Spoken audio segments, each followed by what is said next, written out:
एक छोटा सा गांव था जहां एक पुरानी हवेली थी, जहां केवल धूल और हवाएं ही दस्तक दिया करती थी, क्योंकि इंसान उस हवेली के आसपास भी जाने की हिम्मत नहीं किया करते थे। वो हवेली बस पड़े पड़े धूल खा रही थी। गांव वालों का कहना था कि उस हवेली में एक ब्रह्म राक्षस रहता है। सबको डर था कि अगर वो हवेली के पास भी कोई जाएगा तो ब्रह्म राक्षस उन्हें मार डालेगा।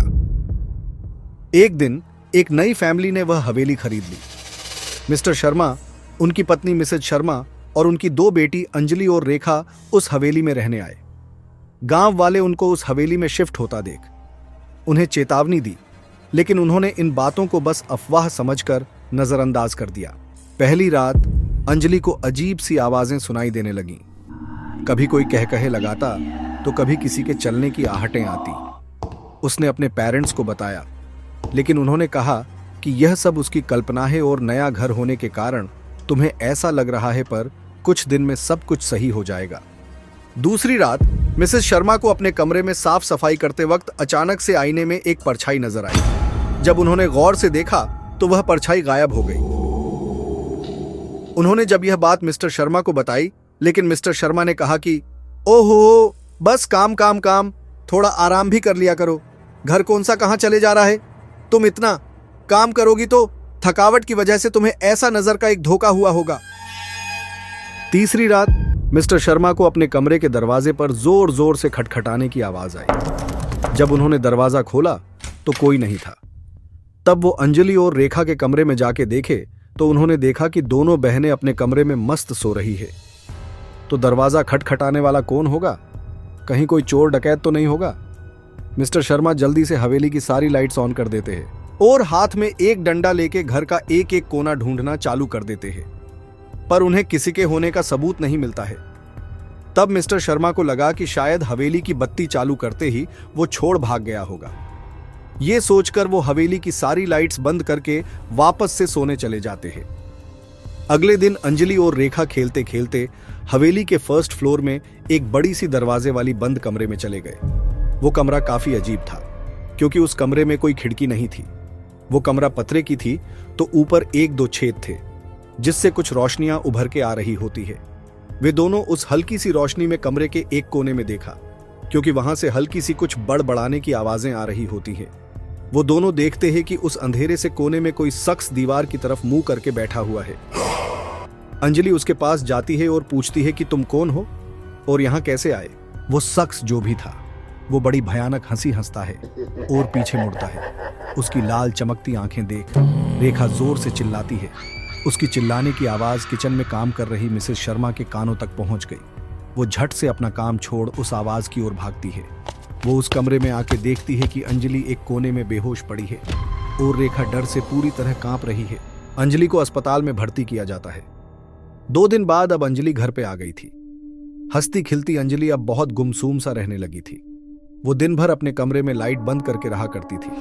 वो सिर्फ खाना खाने कमरे से बाहर आती थी और खाना खा के तुरंत ही वापस अपने कमरे में जाके खुद को बंद कर दिया करती थी। उसमें इतना बदलाव देख mister and Mrs Sharma Anjali से रोज पूछा करते थे कि क्या हुआ है उसे, पर अंजलि कोई जवाब नहीं दिया करती थी।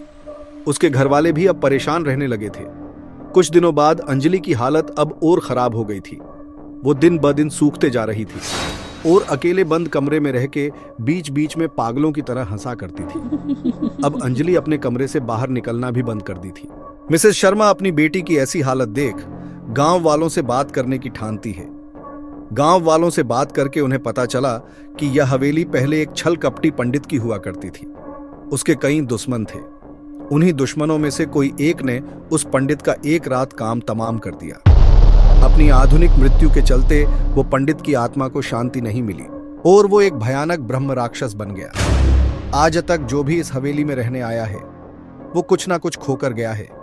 किसी ने अपनी जान खो दी तो किसने कुछ। ये हवेली श्रापित है उस ब्रह्म राक्षस के चलते। मिसेस शर्मा उस हवेली का ऐसा इतिहास सुन डर से कांप उठी। मिसेस शर्मा ने गांव वालों की आगे उसकी बेटी को बचाने की भीख मांगने लगी। तो गांव वालों ने कहा कि हम तो कुछ कर नहीं सकते, पर तुम गांव के नदी किनारे शमशान घाट में एक तांत्रिक रहता है, वो शायद तुम्हारी बेटी को बचा ले, पर वो तांत्रिक काम के बदले दारू लेते हैं, तो अपने साथ जरूर लेके जाना।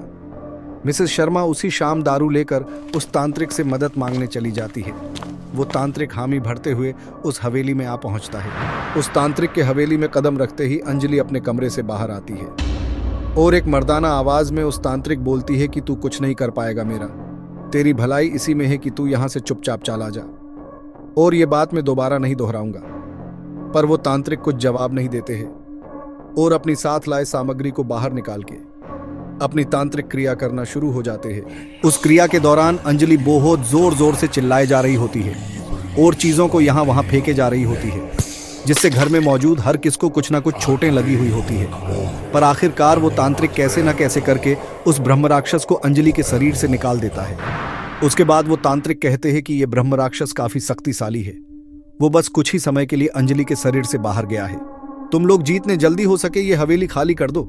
अगर तुम अपनी बेटी की भलाई चाहते हो तो अगली बार वो ब्रह्म राक्षस अंजलि के शरीर में घुसते ही उसे मार देगा। तांत्रिक जी की ये बात सुन के हर कोई डर जाता है और जल्दी जल्दी से वह हवेली खाली करके वापस अपने शहर चले जाते हैं। वो हवेली आज भी वीरान पड़ी है, इंतजार में है कि कब कोई आएगा और उसका खून का प्यास बुझाएगा। क्या आप वहां जाना चाहोगे? इस कहानी को यहां तक सुनने के लिए धन्यवाद, और अगर वीडियो पसंद आई होगी तो एक लाइक जरूर देते जाना।